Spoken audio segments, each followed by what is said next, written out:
अस्सलाम वालेकुम दोस्तों, मेरा नाम है अज़ीम और वेलकम करता हूँ आपको चैनल पे। तो आज हम बात करने जा रहे हैं जी ही फसलों के बारे में और ब्लॉगिंग का हमारा चैनल है, ठीक है। तो कुछ लोग ऐसे होते हैं जिनको फसलों के बारे में नहीं पता होता और आम तौर पे वो सारी फसलों के एक ही नाम देते हैं, ठीक है ना। तो कोई बात नहीं, दे लेते तो इसमें कोई हर्ज नहीं है, पर समझने की बात होती है। और कुछ पौधे ऐसे होते हैं जो पत्तों के लिहाज से ना एक जैसे होते हैं, पर उनमें काफ़ी फ़र्क होता है, ठीक है। तो फॉर एग्ज़ाम्पल के तौर पे मैं बताना चाहूँगा कि भाई कि एक पौधा आता है जी किन्नू का, ठीक है, माल्टे का, ऑरेंज का। तो एक होता है लेमन का, नींबू का, ठीक है ना। तो उसका पौधा होता है। तो दोनों के पत्ते तकरीबन सेम होते हैं, शक्ल सूरत भी सेम होती है, मगर प्रोडक्ट दोनों के यानी जो फल होते हैं वो दोनों के डिफरेंट होते हैं। तो इस तरह से अब मैं खड़ा हूँ एक कस्बे में, ठीक है। तो एक खेत है, तो खेत में अभी हूँ।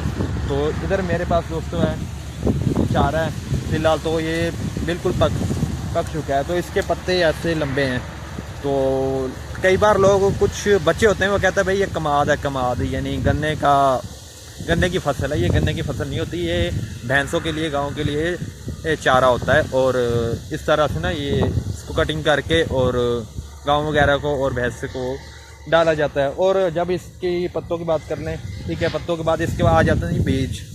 तो बीज भी आपको दिखा देता हूँ, ये देखो दोस्तों, इसके बीज भी काफ़ी कारआमद है, ठीक है। यानी खाद वगैरह, खाद क्या दिया, खल वगैरह बनाने में यूज़ होते हैं। और दोबारा इन बीजेस को भी दवाइयों में, मेडिसिन में भी यूज़ किया जाता है।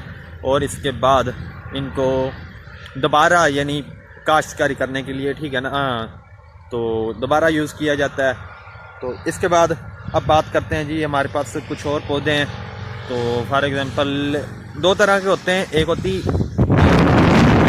मकैन।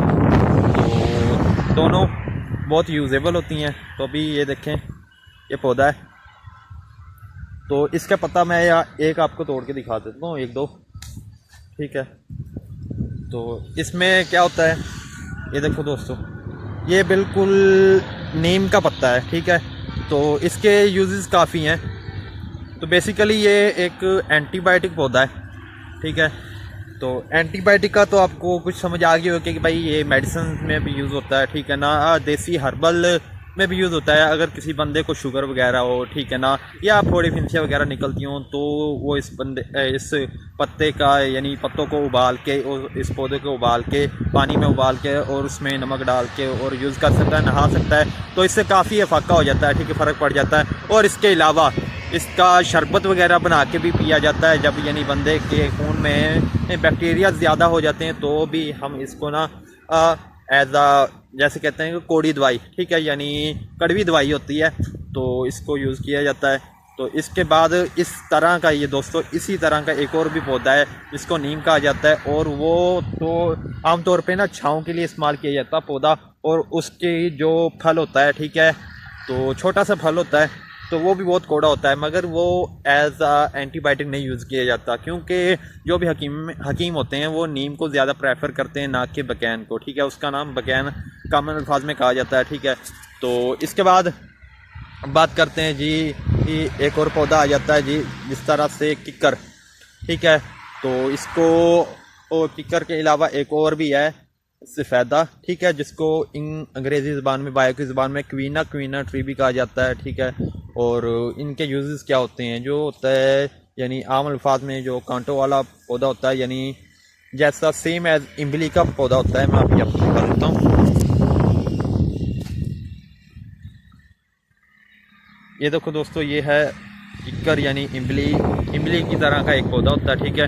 तो ये भी एज आ एंटीबायोटिक भी यूज़ किया जाता है। तो इसके बाद इसमें जो फल होता है, ठीक है, और फल की भी डिफरेंट काइंड होती हैं। इस पौधे की डिफरेंट काइंड है। और इस काइंड में एक इमली का यानी जो चिली तो मिर्च होती है, ठीक है। इसके अलावा इमली होती है, जो मिली वगैरह कहा जाता है उसको, ठीक है ना। तो वो भी इसी पौधे से हासिल की जाती है। तो इसके अलावा और भी पौधे हैं दोस्तों, तो इंशाल्लाह ताला अगली वीडियो में डिस्कस करेंगे। तब तक ख्याल रखिए। अल्लाह हाफिज़।